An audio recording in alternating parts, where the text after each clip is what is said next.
the curse and the spirit of Jezebel on them.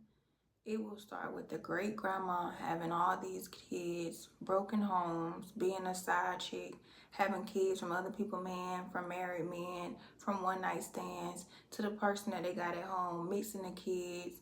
Some got a daddy, some don't got a daddy. Then they start having kids out of that bunch. And it just continues on and continues on and continues on. I remember I had met a hoe at the church, and I called her a hoe because when I asked her what she did and what she do, that's what she told me she was. She said she was a hoe.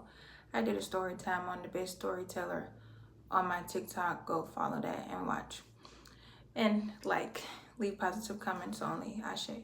But anyways, she ends up telling me like how she got into that field. Actually, we had both missed the bell. I was actually grabbing me some food, and I don't know what she was doing.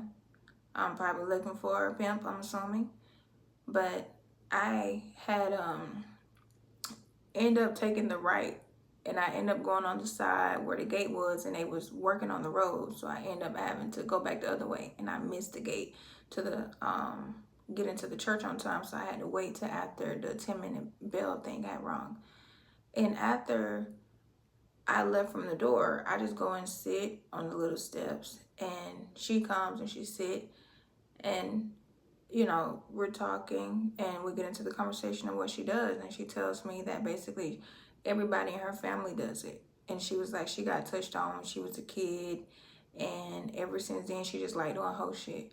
And I was like, I get that you are now making the conscious decision to go out there and be a prostitute, but you don't realize that you getting touched on was actually a setup from your family.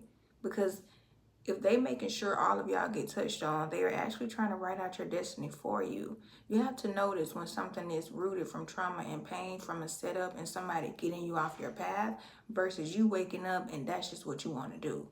And she was just like, she kind of tries to be as safe as she can with it, like she wasn't just like reckless, but she was honest and open about her way of work. But you really have to realize when a curse or a certain type of spirit, it doesn't necessarily have to just be a sexual entity that's demonic on your family, but certain toxic traits certain people like to pass down. Somebody will be done put that energy on your lineage and on your bloodline, and you got to cleanse that energy off.